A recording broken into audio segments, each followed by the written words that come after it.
आप सबको नमस्ते और स्वागत करता हूं 9वीं कक्षा के 6वां गद्य पाठ यानी यात्रा वृत्तांत चिरापुंजी से आया हूं पाठ के लिए। तो हमने पिछले पीरियड में हमने एक बार पाठ को पूरा पढ़ चुके थे और उसके साथ साथ लेखक का परिचय प्राप्त कर चुके थे और नए शब्दों की जानकारी भी हम हासिल की थी। तो चलिए आज हम उस पाठ में निहित मूल्यों के बारे में या विचारों के बारे में अधिक जानकारी प्राप्त करने के लिए कोशिश करेंगे।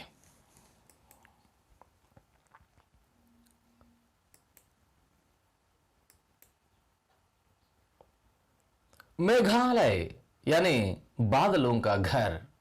मेघ अधिक आलय, मेघालय दीर्घ संधि होता है, यानी बादलों का घर।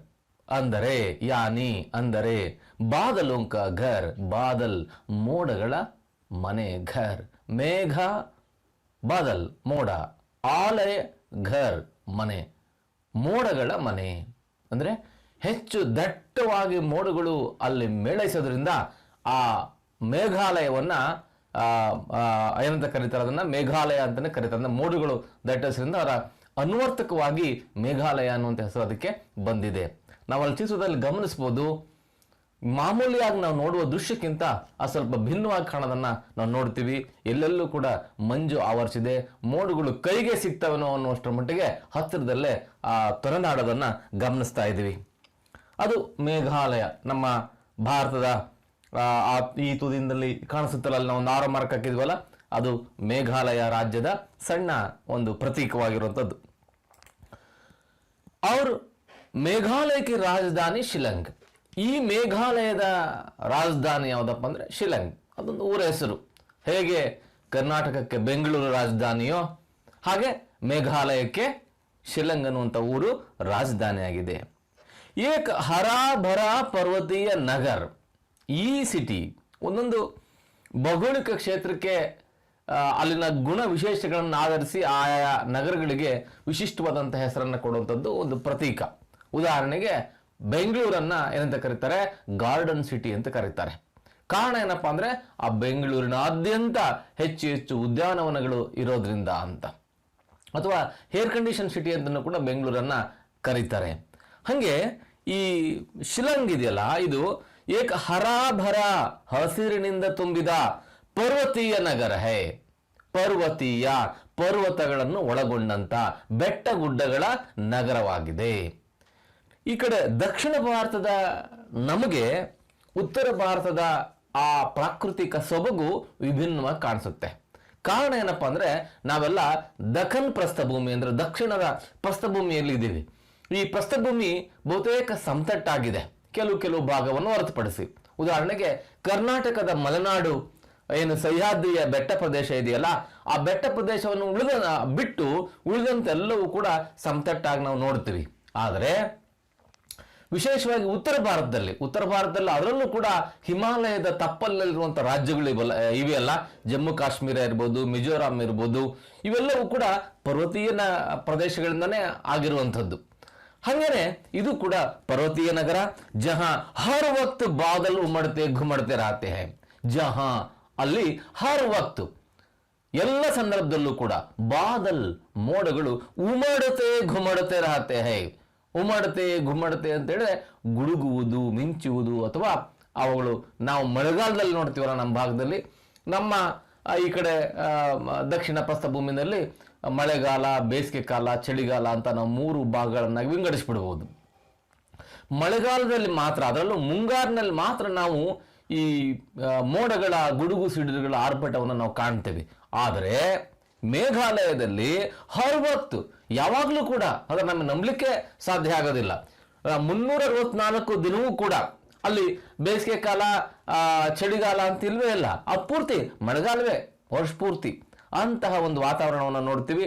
ಚಿತ್ರದಲ್ಲೂ ಕೂಡ ನಾವು ಗಮನಿಸಬಹುದು, ಇಡೀ ಆ ಗಿರಿ ಕಂದರಗಳಿಂದ ಕೂಡಿದಂತಹ ಪ್ರದೇಶ ಹಿಮದಿಂದ ಆವೃತವಾಗಿದೆ, ಮೋಡಗಳಿಂದ ಆವೃತವಾಗಿರೋದನ್ನ ನಾವು ಗಮನಿಸ್ತೇವೆ। ಮುಂದುವರೆದು ಇತನಾ ಬಡ, ಇಷ್ಟು ದೊಡ್ಡ, ಸ್ವಚ್ಛ ಸ್ವಚ್ಛ, ಸುಂದರ ಸುಂದರವಾದ, पर्वतीय नगर ಅಂದ್ರೆ ಪರ್ವತದಲ್ಲಿರುವಂತ ನಗರ ಉತ್ತರ ಭಾರತ में कहीं नहीं है ಉತ್ತರ ಭಾರತದಲ್ಲಿ ಎಲ್ಲೂ ಕೂಡ ಇಲ್ಲ ಕಹಿ ನಹಿ ಹೈ ಎಲ್ಲೂ ಕೂಡ ಇಲ್ಲ ಅನ್ನುವಂಥದ್ದು ಅಂದ್ರೆ ಬೇರೆ ಕಡೆಗೆ ಇರಬಹುದು ಅದು ಪರ್ವತೀಯ ನಗರವಾಗಿ ಇಷ್ಟು ದೊಡ್ಡ ನಗರ ಇಷ್ಟು ಸ್ವಚ್ಛ ನಗರ ಇಷ್ಟು ಸುಂದರವಾದ ನಗರ ಮತ್ತೊಂದು ಇಲ್ಲ ऐसा हरितिमा भी शायद ही कहीं देखने को ना मिले ಇಂತಹ ಹರಿತಿಮ ಅಂದ್ರೆ ಹಸಿರಿನಿಂದ ತುಂಬಿದಂತಹ ಹರಾಭರ ಅಂದ್ರೆ ಎಲ್ಲೆಲ್ಲೂ ಕೂಡ ಹಚ್ಚ ಹಸಿರು ಇಡೀ ನಗರದಾದ್ಯಂತ ಹಚ್ಚ ಹಸಿರು ತುಂಬಿದೆ ಅದಕ್ಕೆ ಕಾರಣ ನಾವೀಗಾಗಲೇ ಹೇಳಿದೀವಿ ಮೋಡಗಳು ಇರ್ತವೆ ಮೋಡಗಳಿದೆ ಅಂದ್ರೆ ಮಳೆ ಬರ್ತದೆ ಮಳೆ ಬಂದ್ರೆ ಸಹಜವಾಗಿ ಎಲ್ಲೆಡೆ ಹಸಿರು ಕಂಗೊಳಿಸ್ತಾ ಇರ್ತದೆ ಶಾಯದ್ ಬಹುಶಃ ಕಹಿ ದೇಖ್ನೆ ಕೋ ನಾ ಮಿಲೆ ಇಂಥದ್ದು ಎಲ್ಲೂ ಕೂಡ ನೋಡ್ಲಿಕ್ಕೆ ನಮಗೆ ಸಿಕ್ಕೋದಿಲ್ಲ ಇಂಥ ನಗರ ಅನ್ನುವಂಥದ್ದು ಅಂದ್ರೆ ವಿಶಿಷ್ಟವಾಗಿ ಇರುವಂಥ ನಗರ ನೋಡಲ್ಲಿ ಚಿತ್ರದಲ್ಲಿ ನಾವು ಗಮನಿಸ್ತೀವಿ ಅಲ್ಲಿ ನದಿನೋ ಅಥವಾ ಕೊಳನೋ ಇದೆ ಅದರಲ್ಲಿ ಎರಡು ದೋಣಿಗಳನ್ನು ನೀವು ಗಮನಿಸಬಹುದು ಆ ದೋಣಿಯ ಪ್ರತಿಬಿಂಬವೂ ಕೂಡ ಕಾಣಿಸ್ತದೆ ಅಷ್ಟು ಸ್ವಚ್ಛವಾಗಿದೆ ನೀರು ಅದರ ತಳಭಾಗದಲ್ಲಿ ಸೂಕ್ಷ್ಮ ನೀವು ಗಮನಿಸಿ ನೋಡಿದ್ರೆ ತಳಭಾಗದಲ್ಲಿರುವಂತಹ ಕಲ್ಲುಗಳು ಕೂಡ ಕಾಣಿಸ್ತವೆ ಈ ಕಡೆ ಒಂದು ನೋಡಿ ಎಷ್ಟು ಸುಂದರವಾದಂತ ಒಂದು ಪ್ರದೇಶವನ್ನು ನೋಡ್ತೀವಿ ಅಲ್ಲಿ ನಡುವಿನ ಚಿತ್ರ ಇದೆಯಲ್ಲ ಆ ನಡುವಿನ ಚಿತ್ರ ಸೇತುವೆ ಅದು ಎಂಥ ಸೇತುವೆ ಇಟ್ಟಿಗೆ ಸಿಮೆಂಟ್ ನಿಂದ ಕಟ್ಟಿದಂತ ಸೇತುವೆ ಅಲ್ಲ ಅದು ಅಲ್ಲಿ ಕಟ್ಟಲಿಕ್ಕೆ ಬರೋದಿಲ್ಲ ಕಟ್ಟಲಿಕ್ಕೆ ಈಗ ಸಾಧ್ಯ ಆಗ್ಬೋದು ಆದರೆ ಈ ಹಿಂದೆ ಆಧುನಿಕ ತಂತ್ರಜ್ಞಾನ ಬರೋದಕ್ಕಿಂತ ಪೂರ್ವದಲ್ಲೇ ಈ ಸೇತುವೆಯನ್ನು ಕಟ್ಟಲಾಗಿದೆ ಈ ಸಿಮೆಂಟು ಕಬ್ಬಿಣ ಇಟ್ಟಿಗೆಯನ್ನು ಬಳಸಿ ಅಲ್ಲ ನೋಡಿ ನೀವು ಗಮನಿಸಿ ಸೂಕ್ಷ್ಮವಾಗಿ ಅದೇನವು ಆಲದ ಮರಗಳು ನೀವು ನೋಡಿದಿರಿ ಆಲದ ಮರಗಳು ಬೀಳುಗಳನ್ನು ಬಿಡ್ತವೆ ಅದಕ್ಕೆ ಅವ್ರು ಏನ್ ಮಾಡಿದ್ರು ಜಾಣತನದಿಂದ ಆ ಬಿಡುವಾಗ್ಲೇ ಅವನ ಎಣೆದು ಒಂದಕ್ಕೊಂದು ಎಣ್ಕೊಂಡು ಸೇತುವೆಯನ್ನಾಗಿ ಬ್ರಿಡ್ಜನ್ನಾಗಿ ಮಾಡಿದ್ದಾರೆ ಇವು ಬೇರುಗಳ ಬ್ರಿಡ್ಜ್ ಇವು ಅದರ ಮೇಲೆ ಓಡಾಡ್ಬೋದು ಸಣ್ಣ ಪುಟ್ಟ ವಾಹನಗಳು ಕೂಡ ಅತ್ತಿಂದಿತ್ತ ಓಡಾಡ್ಲಿಕ್ಕೆ ಅವಕಾಶ ಇದೆ ಇಂತಹ ಬ್ರಿಡ್ಜ್ಗಳು ಅನೇಕ ಮಾಡ್ಕೊಂಡಿದ್ದಾರೆ ಅವರು ಯಾವುದೇ ಖರ್ಚಿಲ್ದಂಗೆ ಯಾವುದೇ ಶ್ರಮ ಇಲ್ದಂಗೆ ಆ ಬೇರಿನ ಅಥವಾ ಬಿಳುಗನ್ನೇ ಒಂದ್ಕೊಂದು ಜಾಯಿಂಟ್ ಮಾಡ್ಕೊಂಡು ಅದು ನೋಡ್ಲಿಕ್ಕೆ ಒಂದು ಆನಂದ ಆಗುತ್ತೆ ಅಂತಹ ಒಂದು ಸುಂದರವಾದಂಥ ನಗರ ಈ ಶಿಲಾಂಗ್ ನಗರ ಇದು ಮೇಘಾಲಯದ ರಾಜಧಾನಿ नेक्स्ट ಶಿಲಂಗ್ ಸೆ ಚಿರಾಪುಂಜಿ ಕಿ ಓರ್ ಸೆ ಶಿಲಂಗ್ನಿಂದ ಆ ಚಿರಾಪುಂಜಿಯ ಕಡೆಗೆ ಶಿಲಂಗ್ ಒಂದು ಊರಾದ್ರೆ ಮೇಘಾಲಯದ ರಾಜಧಾನಿ ಆದ್ರೆ ಚಿರಾಪುಂಜಿ ಇನ್ನೊಂದು ಕಿ ಓರ್ ಆ ಕಡೆಗೆ ಜಾತ ಮಾರ್ಗ್ ಆ ಕಡೆಗೆ ಹೋಗುವ ಮಾರ್ಗ ದಾರಿ ಇದೆಯಲ್ಲ ದೋನೋ ಓರ್ ಎರಡು ಕಡೆ ಪಹಾಡೋ ಅವರ ಧರಕ್ತೋನ್ಸೆ ಪಟಾ ಹೈ ಪಹಾಡೋ ಬೆಟ್ಟಗಳು ಅವ್ರ ಧರಕ್ತೋ ಅಂದ್ರೆ ವೃಕ್ಷಗಳು ಮರಗಳಿಂದ ಪಟ ಅಂದ್ರೆ ಭರ್ನ ತುಂಬಿದವೆ ಅಂದ್ರೆ ಆ ಎರಡು ರಸ್ತೆಯ ಇಕ್ಕೆಲುಗಳಲ್ಲಿ ಮರ ಗಿಡಗಳು ಮತ್ತು ಕಂದಕಗಳು ಬೆಟ್ಟ ಗುಡ್ಡಗಳು ಧಾರಾಳವಾಗಿ ನಾವು ಅವನ್ನ ನೋಡ್ಬೋದು ಅಂತ ಯಹ ಊಂಚ ನೀಚ ಸರ್ಪಾಕಾರ ಕಾ ರಾಸ್ತಾ ಹೈ ಇದು ಮೇಲೆ ಕೆಳಗೆ ಸರ್ಪಾಕಾರ ನೋಡಿ ಅದನ್ನ ಗಮನಿಸಿದರೆ ಒಂದು ಚಿತ್ರ ಇದೆ ನೋಡಿ ಬಹಳ ದೂರದಿಂದ ತೆಗೆದಿರುವಂತ ಚಿತ್ರ ಆ ದೂರದಿಂದ ನೋಡಿದ್ರೆ ಒಂದು ಹಾವು ಮಲಗಿದೆಯೇನೋ ಅನ್ನೋ ತರ ಕಾಣಿಸ್ತದೆ ಯಾಕೆ ಅಂತ ಹೇಳಿದ್ರೆ ಪರ್ವತೀಯ ನಗರಗಳಲ್ಲಿ ಬೆಟ್ಟ ಗುಡ್ಡಗಳಲ್ಲಿ ನೇರವಾದ ರಸ್ತೆಯನ್ನು ಮಾಡ್ಲಿಕ್ಕೆ ಬರೋದಿಲ್ಲ ಅದಕ್ಕೆ ಏನ್ ಮಾಡ್ಬೇಕು ಆ ಬೆಟ್ಟ ಗುಡ್ಡಗಳು ಹೇಗಿದ್ದಾವೋ ಹಾಗೆಯೇ ಅದನ್ನ ಆ ರಸ್ತೆಯನ್ನ ಮಾಡ್ಬೇಕಾಗುತ್ತೆ ಅದು ದೂರದಿಂದ ನೋಡಿದ್ರೆ ಸರ್ಪ ಮಲಗಿದೆಯೇನೋ ಅನ್ನೋ ತರ ಕಾಣಿಸ್ತದೆ ನಾವು ನಮ್ಮ ಕರ್ನಾಟಕದಲ್ಲಿ ಆಗುಂಬೆ ಘಾಟ್ ಅಂತ ನಾವು ನೋಡ್ತೀವಲ್ಲ ಚಾರ್ಮುಡಿ ಘಾಟ್ ಅಂತ ನೋಡ್ತೀವಲ್ಲ ಅಲ್ಲೂ ಕೂಡ ಹಿಂಗೆ ಇದೆ ಅಲ್ಲಿ ಇಡೀ ಪ್ರದೇಶವೇ ಆಗಿರೋದ್ರಿಂದ ಎಲ್ಲ ರಸ್ತೆಗಳು ಕೂಡ ಹಾಗೆ ಸರ್ಪಾಕಾರವಾಗಿ ಇದೆ ದೂರದಿಂದ ಕಾಣಿಸುತ್ತೆ ಮಕ್ಕಳೇ ಬರೀ ನಾವು ಈ ಚಿತ್ರದ ಮುಖೇನ ನೋಡಿದ್ರೆ ಸಾಲದು ಇದನ್ನೊಮ್ಮೆ ನಾವು ವಿಡಿಯೋದಲ್ಲೂ ಕೂಡ ನೋಡ್ಕೊಂಡು ಬರೋಣ ಆ ವಿಡಿಯೋ ಅಂದ್ರೆ ಇಡೀ ಮೇಘಾಲಯದ ಮತ್ತು ಚಿರಾಪುಂಜಿಯ ರಸ್ತೆಯ ಇಕ್ಕೆಲುಗಳನ್ನ ಒಂದು ಯೂಟ್ಯೂಬ್ ಅಲ್ಲಿ ಸಿಕ್ಕಂತ ಒಂದು ವಿಡಿಯೋನ ನಿಮ್ಮ ಮುಂದೆ ನಾನೀಗ ಪ್ರಸ್ತುತಿಪಡಿಸ್ತೀನಿ ಅದನ್ನ ನೋಡ್ಕೊಂಡ ಮೇಲೆ ನಿಮಗೆ ಮನವರಿಕೆ ಆಗುತ್ತೆ ಈ ಪಾಠ ಎಷ್ಟು ವೈವಿಧ್ಯಮತೆಯಿಂದ ಕೂಡಿದೆ ಅಥವಾ ನಾವು ನೋಡಿದ್ದಕ್ಕಿಂತ ಭಿನ್ನವಾಗಿದೆ ಅನ್ನೋದು ಮತ್ತು ನಿಮ್ಗೆ ಹೆಚ್ಚು ಅರ್ಥ ಆಗುತ್ತೆ ಅನ್ನೋ ಕಾರಣಕ್ಕಾಗಿ ಸರಿ ಈಗ ನಾವು ಒಂದು ಸಣ್ಣ ಟ್ರಿಪ್ ಇಲ್ಲಿಂದ ಶಿಲಂಗ್ ಅಲ್ಲಿಂದ ಹಿಡಿದು ಚಿರಾಪುಂಜಿ ತನಕ ಹೋಗಿ ಬರೋಣ ಆ ನಂತರ ಈ ಪಾಠವನ್ನ ಕಂಟಿನ್ಯೂ ಮಾಡೋಣ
ನೀವು ನೋಡಿದಿರಿ, ಎಷ್ಟೇ ನಾವು ಹೇಳೋದಕ್ಕಿಂತ ನೀವು ಕಣ್ಣಾರೆ ನೋಡೋದಿದೆಯಲ್ಲ ಅದು ಬಹಳ ಮುಖ್ಯ. ನಿಮ್ಮ ಅನುಭವಕ್ಕೆ ಬಂದಿದೆ.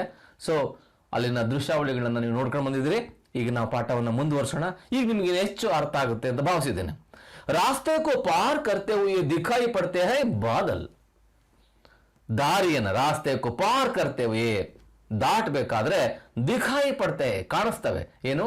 ಬಾದಲ್, ಮೋಡಗಳು. ಅಂದ್ರೆ ಕಣ್ಣಿಗೆ ಕಾಣೋದಲ್ಲ, ಕೈಗೆ ನಿಲುಕುವಷ್ಟು ಹತ್ರ ಆ ಮೋಡಗಳು ಇವೆ.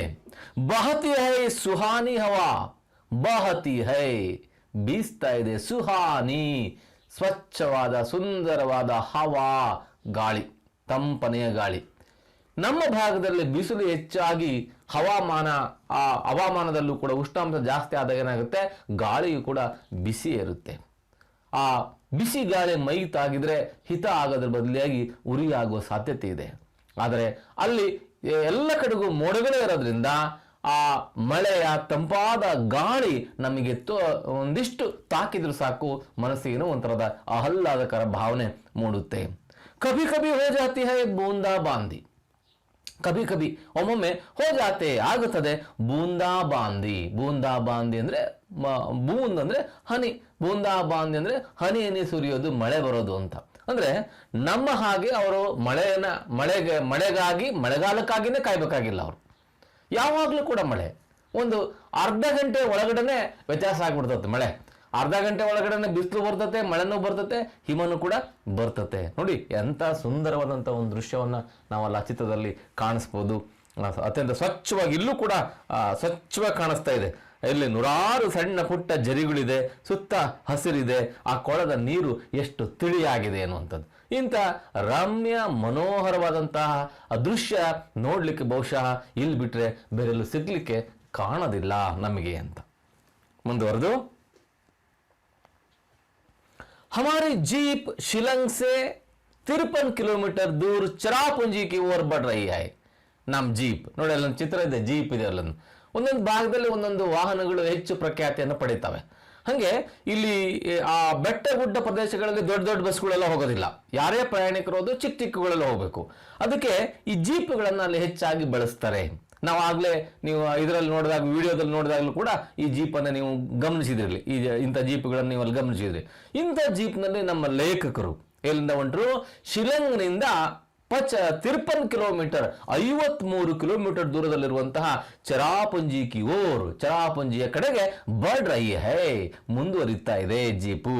ಮೇರೆ ಸಾಥ್, ನನ್ನ ಜೊತೆಗೆ ಅಂದ್ರೆ ಲೇಖಕರ ಪ್ರದೀಪ್ ಪಂತ್ ಅವ್ರ ಜೊತೆಗೆ ರಾಜ್ಯಕ್ಕೆ ಏಕ ಅಧಿಕಾರಿ, ರಾಜ್ಯದ ಒಬ್ಬ ಅಧಿಕಾರಿ ಶ್ರೀ ಸಂಗಮ, ಅವರ ಹೆಸರೇನು ಶ್ರೀ ಸಂಗಮ ಇದ್ದಾರೆ. ಅವ್ರ ಉನ್ಕೆ ದೋ ದೋಸ್ತ್ ಬೈಟೆ ಹೈ, ಮತ್ತವರ ಇಬ್ಬರು ಗೆಳೆಯರು ಕೂಡ ಜೀಪ್ನಲ್ಲಿ ಕುತ್ಕೊಂಡಿದ್ದಾರೆ.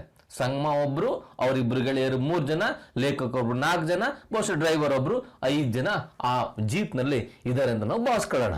ಇಂತಹ ಜೀಪು ಇಲ್ಲಿಂದ ಶಿಲಂಗ್ನಿಂದ ಎಲ್ಲಿ ಹೊಂಟಿತು? ಚಿರಾಪುಂಜಿಯ ಕಡೆಗೆ ಹೊಂಟಿತು. ಶಿಲಂಗಿಂದ ಚಿರಾಪುಂಜಿಗೆ ಎಷ್ಟು ದೂರ ಇದೆ? कितना किलोमीटर का फासला है, अंतर है 53 किलोमीटर का फासला या अंतर है. मैं जीप की खिड़की बंद करते हुए, ನಾನು ಜೀಪಿನ ಕಿಟಕಿಯನ್ನ ಕ್ಲೋಸ್ ಮಾಡ್ತಾ, ಬಂದ್ ಮಾಡ್ತಾ ಸಂಗಮ ಸೆ ಪೂछता हूं, ಸಂಗಮನ ಕೇಳ್ತೀನಿ ನಾನು, ಏನಂತ? ಕ್ಯಾ ಸಾಲ್ ಭರ್ ಯಹಾ ವರ್ಷ ಓತಿ ರಹತಿ ಹೈ, ಏನು ಇಲ್ಲಿ ವರ್ಷ ಪೂರ್ತಿ ಮಳೆ ಆಗುತ್ತಿರುತ್ತಾ ಅಂತ ಕೇಳ್ತೇನೆ. ಅಂದ್ರೆ ಇವರು ಹೋಗಿದ್ದು ಸಾಮಾನ್ಯ ಬೇಸಿಗೆ ಕಾಲ ಇರಬೇಕು. ಆ ಬೇಸಿಗೆ ಕಾಲದಲ್ಲಿ ಮಳೆಯನ್ನು ನೋಡಿ ಇವರಿಗೆ ಆಶ್ಚರ್ಯ ಆಗಿದೆ. ಸಾಮಾನ್ಯವಾಗಿ ಈ ಕಡೆ ಭಾಗದಲ್ಲಿ ಏನ್ ಮಾಡ್ತೀವಿ ನಾವು, ಯಾವ್ದಾರ ವೆಹಿಕಲ್ ಹತ್ತಿದ್ರೆ ಕಿಟಕಿಯನ್ನ ಓಪನ್ ಮಾಡ್ತೀವಿ, ಕಿಟಕಿ ಪಕ್ಕ ಕುತ್ಕೊಂಡ ತಕ್ಷಣಕ್ಕೆ. ಕಾರಣ ಹೆಚ್ಚು ಗಾಳಿ ಬೀಸ್ಲಿ, ತಣ್ಣನೆಯ ಗಾಳಿ ಬೀಸ್ಲಿ, ಒಳಗೆಲ್ಲ ಜಾಸ್ತಿ ಜನ ಆದಂಗೆಲ್ಲ ಸಿಕ್ಕಾಬಟ್ಟೆ ಹೀಟ್ ಆಗಿ ಒಂಥರ ಕುಚ್ಚಿದಂಗೆ ಆಗೋದು ಅಂತಾರೆ, ಉಸಿರು ಕಟ್ಟಿದಂಗೆ ಆಗೋದು ಅಂತಾರೆ. ತಕ್ಷಣಕ್ಕೆ ಕಿಟಕಿನ ತೆಗಿತೀವಿ. ಇಲ್ಲೇನ್ ಮಾಡಿದ್ರು ಲೇಖಕರು? ಬಂದ ತಕ್ಷಣಕ್ಕೆ ಕಿಟಕಿ ಮುಚ್ಚಿದ್ರು. ಕಾರಣ ಏನಪ್ಪಾ ಅಂದ್ರೆ ಹೊರಗೆಲ್ಲ ಕಡೆಗೂ ತಂಪಾದ ಹವೆ ಇದೆ, ಒಂದಿಷ್ಟು ಅತಿಯಾಗೆ ಜಾಸ್ತಿ ಕೋಲ್ಡ್ ಇರೋದ್ರಿಂದ ಅವರು ಆ ಕಿಟಕಿಯನ್ನ ಕ್ಲೋಸ್ ಮಾಡ್ತಾ ಕೇಳ್ತಾರೆ, ಕ್ಯಾ ಸಾಲ್ ಭರ್ ಯಹಾ ವರ್ಷ ಓತಿರತಿ, ಏನು ಸಾಲ್ ಅಂದ್ರೆ ಇಲ್ಲಿ ಗಮನಿಸ್ಬೇಕು ನೀವು, ಸಾಲ್ ವರ್ಷ, ಇಯರ್ ಅಂತ ಆಗುತ್ತೆ. ವರ್ಷ ಅಂದ್ರೆ ಮಳೆ ಅಂತ ಆಗುತ್ತೆ. ಕನ್ನಡದಲ್ಲೂ ಕೂಡ ವರ್ಷ ಅಂತ ಅಂದ್ರೆ ಮಳೆ ಅಂತಾನೆ ಅರ್ಥ. ಉದಾಹರಣೆಗೆ ಅಮೃತ ವರ್ಷಿಣಿ ಅಂತ ನೀವು ಕೇಳಿರ್ಬೇಕು, ಒಂದು ಸಿನಿಮಾದ ಹೆಸರು ಕೂಡ ಹೌದು. ವರ್ಷಿಣಿ ಅಂದ್ರೆ ಸುರಿಯುವಂತಹ, ಅಮೃತವನ್ನು ಸುರಿಸುವಂತಹ ಅಂತ. ವರ್ಷ ಅಂದ್ರೆ ಕನ್ನಡದಲ್ಲೂ ಕೂಡ ಮಳೆ ಅಂತಾನೆ ಅರ್ಥ, ಹಿಂದಿನಲ್ಲೂ ಕೂಡ ಮಳೆ ಅಂತಾನೆ ಅರ್ಥ. ಸಾಲ್ ಭರ್ ವರ್ಷ ಪೂರ್ತಿ ಯಹ ವರ್ಷ ಹೋತಿ ರಹತಿ ಹೈ, ಇಲ್ಲಿ ಮಳೆ ಆಗ್ತಾ ಇರ್ತದೆ. ಮಳೆ ಆಗ್ತಾ ಇರುತ್ತಾ? ಕ್ವಶನ್ ಮಾರ್ಕ್ ಇದೆ. ಅದಕ್ಕೆ ಉತ್ತರ ಜಿ ಹಾ, ಎಸ್ ಸರ್, ಹೌದು ಸರ್ ಅಂತ ಯಾರ ಉತ್ತರ ಕೊಡ್ತಾರೆ? ಸಂಗಮ ಉತ್ತರವನ್ನು ಕೊಡ್ತಾರೆ. ಮುಂದುವರೆದು ಸಂಗಮ ಕಹತೆ ಹೈ, ಸಂಗಮ ಹೇಳ್ತಾರೆ ಎಸ್ ಸರ್ ಅಂದಮೇಲೆ, आपको जानकर ताज्जुब होगा कि मेघालय में खपत से ज्यादा पन बिजली का उत्पादन होता है. ಸರ್ ತಮಗೊಂದು ಮಾಹಿತಿ, आपको जानकर, ಇದನ್ನ ತಿಳಿದು ನೀವು, ಇದನ್ನ ಗೊತ್ತಾದ್ರೆ ನಿಮಗೆ ತಾಜ್ಜುಬ್ ಅಂದ್ರೆ ಆಶ್ಚರ್ಯ ಆಗ್ಬೋದು ಏನಪ್ಪಾ ಅಂದ್ರೆ ಈ ಮೇಘಾಲಯ ರಾಜ್ಯದಲ್ಲಿ ಕಪತ್ ಅಂದ್ರೆ ವ್ಯವಹಾರ, ವಹಿವಾಟು ಅಥವಾ ಬಿಕ್ರಿ, ಇವುಗಳಿಗಿಂತ ಹೆಚ್ಚಾಗಿ ಪನ್ ಬಿಜಿಲಿ ಕಾ ಉತ್ಪಾದನ ಹೋತಾ ಹೈ. ಪನ್ ಬಿಜಿಲಿ ಅಂದ್ರೆ ವಿದ್ಯುತ್, ಪನ್ ಬಿಜಿಲಿ ಅಂದ್ರೆ ಜಲವಿದ್ಯುತ್ತು ಹೆಚ್ಚು ಉತ್ಪಾದನೆ ಆಗುತ್ತದೆ ಅಂತ ಹೇಳ್ತಾರೆ. ಅಂದ್ರೆ ನಮ್ಮ ಕಡೆಗೆಲ್ಲ ಅಭಾವನೆ ಕಾಣ್ತೀವಿ ನಾವು. ಕರೆಂಟ್ ತೆಗಿಯೋದು ಏನಾದ್ರೂ ಅವಾಂತರಗಳು ನೀವೆಲ್ಲ ಗೊತ್ತಿದೆ ನಿಮಗೆ. ನೀವೆಲ್ಲ ರೈತರ ಮಕ್ಕಳು ಬಹುತೇಕ ಇದ್ದೀರಿ ನೀವು. ಅದರಲ್ಲೂ ತೋಟಗಳು ಮಾಡ್ಕೊಂಡಿರುವಂಥವ್ರಿಗೆ ಆ ಕರೆಂಟಿನ ಮಹತ್ವ ಹೆಚ್ಚಾಗಿ ಗೊತ್ತಾಗುತ್ತೆ. ಎರಡು ಭಾಗ ಅದರಲ್ಲಿ, ಒಂದು ಮನೆಗೆ ಕೊಡುವಂಥ ವಿದ್ಯುತ್ ಬೇರೆ, ತೋಟಗಳಿಗೆ ಪಂಪ್ ಸೆಟ್ಗಳಿಗೆ ಕೊಡುವಂಥ ವಿದ್ಯುತ್ತು ಬೇರೆ. ಮನೆಗೆ ಕೊಡೋ ವಿದ್ಯುತ್ತು ಈಗ ಮೊದಲಿನಂಗೆ ತೀರಾ ತೊಂದರೆ ಆಗ್ತಾ ಇಲ್ಲ. ನಾವು ನಿಮ್ಮಂಗೆ ಇದ್ದಾಗ ಬಹುಶಃ ದಿನಗಟ್ಟಲೆ ಕರೆಂಟ್ ಇಲ್ಲದೆ ಇರೋದು ಏನು ವಿಶೇಷ ಆಗಿರ್ತಿರ್ಲಿಲ್ಲ. ಆದರೆ ಈಗ ಕರೆಂಟು ಭಾಳ ಮುಖ್ಯವಾಗಬೇಕು. ಬರೀ ಬೆಳಕಿಗಾಗಿ ಅಷ್ಟೇ ಅಲ್ಲ, ಅದರ ಮೇಲೆ ಆಧಾರಿತವಾಗಿ ಇಡೀ ನಮ್ಮ ಆಡಳಿತ ಯಂತ್ರ ಇರ್ಬೋದು ಅಥವಾ ನಮ್ಮ ಜೀವನ ಕ್ರಮ ಇರ್ಬೋದು ನಿಂತುಬಿಟ್ಟಿದೆ. ಹಾಗಾಗಿ ವಿದ್ಯುತ್ ಬೇಕೇ ಬೇಕಾಗಿದೆ. ತಕ್ಕ ಮಟ್ಟಿಗೆ ಮನೆಗಳಿಗೆ ಉತ್ತಮ ಇದೆ, ಆದರೆ ಹೊಲಗದ್ದೆಗಳ ಪಂಪ್ ಸೆಟ್ಟಿನ ಕರೆಂಟು ಸಿಗ್ತಾ ಇಲ್ಲ. ಇಂಥ ಅಭಾವವನ್ನೇ ನಾವು ಎದುರಿಸ್ತಾ ಇದ್ದೀವಿ. ಆದರೆ ಇದಕ್ಕೆ ತದ್ವಿರುದ್ಧವಾದಂತಹ ಒಂದು ದೃಶ್ಯ ಅಥವಾ ವ್ಯವಸ್ಥೆ ಇರುವಂಥದ್ದು ಮೇಘಾಲಯದಲ್ಲಿ. ಅಲ್ಲೇನು ಹೇಳ್ತಾರೆ, ಅಲ್ಲಿ ವ್ಯವಹಾರಕ್ಕಿಂತ ಹೆಚ್ಚಿಗೆ ಉತ್ಪಾದನೆ ಯಾವುದಾಗ್ತದೆ? ಪನ್ ಬಿಜಿಲಿ. ಅಂದ್ರೆ ನೋಡಿ, ಇಲ್ಲಿ ಕೆಳಗೆ ಒಂದು ಚಿತ್ರ ನೋಡ್ತೀರಿ ನೀವಲ್ಲಿ. ಅಲ್ಲಿ ನಮ್ಮ ಈ ಜೋಗ ಜಲಪಾತದಲ್ಲಿ ಇದೆಯಲ್ಲ, ಏನು ರಾಣಿ ರೋರರ್ ರಾಕೆಟ್ ಅಂತ, ರಾಜಾ ರಾಣಿ ರೋರರ್ ರಾಕೆಟ್ ಅಂತ 4 ದಾರಿಗಳನ್ನು ನೋಡ್ತೀವಿ. ಇಲ್ಲಿ ಎಸೆದ ನೋಡ್ರಿ, ಇಲ್ಲಿ ನಾವು ನೋಡ್ದಂಗೆ 10 ಜಲಪಾತಗಳಿದ್ದಾವೆ. ಆ ಜಲಪಾತಗಳಿಂದ ಏನ್ ಮಾಡ್ತಾರೆ? ವಿದ್ಯುತ್ತನ್ನ ಉತ್ಪಾದನೆ ಮಾಡ್ಕೊಳ್ತಾರೆ. ಹಾಗಾಗಿ ಅತಿರಿಕ್ತ ಬಿಜಿಲಿ, ನಾವು ಹೆಚ್ಚುವರಿಯಾದ ವಿದ್ಯುತ್ತನ್ನ, ಹೆಚ್ಚುವರಿ ಎಕ್ಸ್ಟ್ರಾ ಬಿಜಿಲಿ ವಿದ್ಯುತ್ತನ್ನ ಅನ್ಯ ರಾಜ್ಯಕ್ಕೂ ದೇತೆ ಹೈ, ಅನ್ಯ ರಾಜ್ಯಗಳಿಗೆ ನೀಡುತ್ತೇವೆ ಅಂತ ಹೇಳ್ತಾರೆ ಸಂಗಮ. ಅವರು ತಮಗೆ ಬೇಕಾದಷ್ಟು ಬಳಸ್ಕೊಂಡು ಬೇರೆ ರಾಜ್ಯಗಳಿಗೆ ಕೊಡುವಷ್ಟು ವಿದ್ಯುತ್ತನ್ನು ಉತ್ಪಾದನೆಯನ್ನು ಅಲ್ಲಿ ಮಾಡ್ತಾರೆ. ಅದರಲ್ಲೂ ವ್ಯವಹಾರಕ್ಕಿಂತ ಹೆಚ್ಚಿನ ಆದಾಯ ಅದರಲ್ಲೇ ಬರುತ್ತೆ ಅನ್ನುವಂಥದ್ದು. ಮುಂದುವರೆದು, ಐಸಾ ಮೈ ಸಚ್ಮುಚ್ ಆಶ್ಚರ್ಯ ಸೆ ಪೂಚ್ತಾ ಹೂಂ. ಇದನ್ನು ಕೇಳಿದಂತ ಲೇಖಕರಿಗೆ ಆಶ್ಚರ್ಯ ಆಗುತ್ತೆ. ಐಸಾ ಅಂತೇಳಿ ಕಣ್ಣರಳಿಸಿ ಕೇಳ್ತಾರೆ. ಹೌದಾ?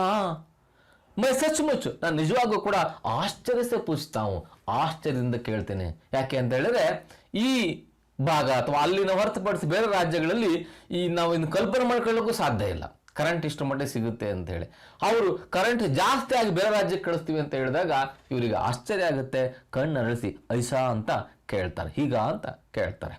ಸಂಗಮ ಕಹತೆ ಹೈ, ಅದಕ್ಕೆ ಸಂಗಮ ಹೇಳ್ತಾರೆ, ವೈಸೆ ಯದಿ ಯಹಾ ಸಭಿ ಗಾಂವ್ ಬಿಜ್ಲಿ ಸೆ ಜಗಮಗಾ ಉಠೆ. ಸಂಗಮ ಹೇಳೋದು ವೈಸೆ ಹಾಗೆ ನೋಡಿದ್ರೆ, ಒಂದ್ ವೇಳೆ ಯಹಾ ಸಭಿ, ಇಲ್ಲಿ ಎಲ್ಲ ಗಾಂವ್ ಹಳ್ಳಿಗಳು ಬಿಜ್ಲಿ ಸೆ ಜಗಮಗಾ ಉಠೆ, ವಿದ್ಯುತ್ತಿನಿಂದ ಜಗಮಗಿಸುತ್ತವೆ. ಅಂದ್ರೆ ಅವರು ತಮಗಿಲ್ಲಂಗೆ ಬೇರೆಯವ್ರಿಗೆ ಮಾರ್ಕೊಳ್ತಾ ಇಲ್ಲ, ತಮಗೆ ಬೇಕಾದಷ್ಟು ಬಳಸ್ಕೊಳ್ತಾರೆ. ಪ್ರತಿ ಹಳ್ಳಿಗೂ ಕೂಡ ಸಪ್ಲೈ ಮಾಡಿದ್ದಾರೆ. ಅವು ವಿದ್ಯುತ್ತಿನಿಂದ ಕಂಗೊಳಿಸ್ತದಂತೆ. ಅಲ್ಲೊಂದು ಯಾವುದೋ ಒಂದು ನಾವು ಪಟ್ಟಣವನ್ನ ಯಾವುದೋ ಒಂದು ಇದನ್ನ ಕಾಣಿಸ್ತಾ ಇದ್ದೀವಿ, ಒಂದು ಚಿತ್ರ ಇದೆ, ಅಲ್ಲಿ ಬಹುತೇಕ ಬಹಳಷ್ಟು ಬೆಳಕಿರ್ಬೋದು ಅನ್ನೋದನ್ನು ನಾವು ಅಲ್ಲಿ ಗಮನಿಸ್ಬೋದು. ಹೀಗೆ ಇಡೀ ಹಳ್ಳಿಗಳು, ಬರೀ ನಗರಗಳಷ್ಟೇ ಅಲ್ಲ, ಹಳ್ಳಿಗಳೆಲ್ಲ ವಿದ್ಯುತ್ತಿನಿಂದ ಜಗಮಗಿಸ್ತವೆ. ತೋಭಿ, ಆದರೂ ಕೂಡ ಅತಿರಿಕ್ತ ಬಿಜಿಲಿ ಕಾ ಉತ್ಪಾದನೆ ಹೋತಾರ ಹೇಗ, ಆದರೂ ಹೆಚ್ಚುವರಿಯಾಗಿ ವಿದ್ಯುತ್ ಉತ್ಪಾದನೆ ಆಗ್ತಾನೇ ಇರುತ್ತೆ ನಮ್ಮಲ್ಲಿ. ಅಂದ್ರೆ ಎಷ್ಟು ಬಳಸಿದ್ರೂ ಅದಕ್ಕಿಂತ ಇನ್ನೂ ಹೆಚ್ಚು ವಿದ್ಯುತ್ತನ್ನ ಆ ಮೇಘಾಲಯ ರಾಜ್ಯ ಉತ್ಪಾದನೆಯನ್ನು ಮಾಡುತ್ತೆ, ವ್ಯವಹಾರಕ್ಕಿಂತ ಜಾಸ್ತಿ. ಅದಕ್ಕೆ ಕಾರಣ ಅಲ್ಲಿನ ಪ್ರಾಕೃತಿಕ ವಾತಾವರಣ ಮತ್ತು ಜಲಪ್ರಪಾತಗಳು, ಸಾವಿರಾರು ಜಲಪ್ರಪಾತಗಳು. ಹಮ್ ಪಹಾಡೋಂಕೋ ನಿಹಾರ್ತೆ ಹುಯಿ, ನಾವು ಬೆಟ್ಟಗಳನ್ನ ನಿಹಾರನ ಅಂದ್ರೆ ತೀಕ್ಷ್ಣ ದೃಷ್ಟಿಯಿಂದ ನೋಡು, ಗಮನವಿಟ್ಟು ನೋಡು, ದಿಟ್ಟಿಸಿ ನೋಡು, ಅಥವಾ ಆಸ್ವಾದಿಸುತ್ತಾ ಹಾಗೆ ಬಿಡ್ರೆ ಹಾಗೆ ಮುಂದುವರಿತಾ ಇದ್ದೀವಿ. ಹಮ್ ಪಹಾಡೋಂಕ್ಯೋ ನಿಹಾರ್ತೆ ಹುಯಿ ಹಾಗೆ ಬಡ್ ರಹೆ ಹೈ, ಮುಂದುವರಿತಾ ಇದ್ದೀವಿ. ಸಡಕಕ್ಕೆ ಉಸ್ ಪಾರ್, ದಾರಿಯ ಆ ಕಡೆಗೆ, ಆ ಕಡೆ ತುದಿನಲ್ಲಿ ಪಹಾಡಿ ಕುಹರೆ ಸೆ ಘಿರಿ ಹುಯಿ ಹೈ. ಪಾಹಡಿ ಅಂತಂದ್ರೆ ಬೆಟ್ಟ, ನಮ್ಮ ದಾರಿಯಿಂದ ಆ ಕಡೆಗಿರುವಂತ ಬೆಟ್ಟ ಇದೆಯಲ್ಲ, ಕುಹರೆ ಅಂತ ಹೇಳಿದ್ರೆ ಮಂಜು, ಐಸ್ ಅಥವಾ ಏನಂತಾರೆ ಅದಕ್ಕೆ ಸ್ನೋ ಅಂತ ಏನೋ ಕರೀತಾರಲ್ಲ ಅದನ್ನ, ಅದು ಪೂರ್ತಿ ತುಂಬ್ಕೊಂಡ್ಬಿಟ್ಟು ಗಿರಿ ಹುಯಿ ಹೇ ಸುತ್ತುವರಿದೆ, ಆ ಬೆಟ್ಟನೇ ಕಾಣಕೊಲ್ದು, ಅಷ್ಟರ ಮಟ್ಟಿಗೆ ಹಿಮ ಇಡೀ ಬೆಟ್ಟವನ್ನ ಆವರಿಸಿದೆ. ತೀನ್ ಪರ್ವತೀಯ ಅಂಚಲೊಮೆ, 3 ಪರ್ವತೀಯ ಅಂಚಲ್ ಅಂದ್ರೆ ಭಾಗ, ತುದಿ, ಒಂದೊಂದು 3 ಪರ್ವತದ ಭಾಗಗಳಿವೆ ಅಲ್ಲಿ. ಬಾಂಟಾ ಹುವಾ ಹೈ ಮೇಘಾಲಯ, 3 ಪರ್ವತೀಯ ಅಂದ್ರೆ 3 ಬೆಟ್ಟ ಶ್ರೇಣಿಗಳಿಂದ ಹಂಚಿ ಹೋಗಿದೆ ಇಡೀ ಮೇಘಾಲಯ ರಾಜ್ಯ. 3 ಇದಾವೆ. ಯಾವ್ಯಾವವು ಗಮನ ಇಟ್ಕೊಳ್ಬೇಕು. ಒಂದು ಖಾಸಿ ಪರ್ವತ್, ಹೆಸರದು ಖಾಸಿ ಪರ್ವತ ಅಂತ. ನಾವು ಹೇಗೆ ಸಹ್ಯಾದ್ರಿ ಪರ್ವತ ಶ್ರೇಣಿ ಅಂತ ಕರಿತೀವಲ್ಲ ಹಾಗೆ ಖಾಸಿ ಪರ್ವತ್. 2ನೇದು ಗಾರೋ ಪರ್ವತ್. 3ನೇದು ಜಯಂತಿಯ ಪರ್ವತ್. ನೋಡಿ ಅಲ್ಲಿ ಚಿತ್ರ ಇದೆ, ವಾಸ್ತವವಾದ ಚಿತ್ರಗಳೇ ಅವು. ಖಾಸಿ ಪರ್ವತ್ ಅದು ಕಾಣಿಸುತ್ತೆ ನಮ್ಮ ಕಣ್ಣಿಗೆ. ಹಾಗೆ ಗಾರೋ ಪರ್ವತ್ ಇದೆ, ಜಯಂತಿಯ ಪರ್ವತ್ ಇದೆ. ಆ 3 ಪರ್ವತಗಳು ಕೂಡ ಹಿಮದಿಂದ ಆವೃತವಾಗಿರುವಂಥದ್ದನ್ನ, ಹಚ್ಚ ಹಸಿರಿನಿಂದ ಕೂಡಿರೋದನ್ನ ನಾವಲ್ಲಿ ಗಮನಿಸಬಹುದು.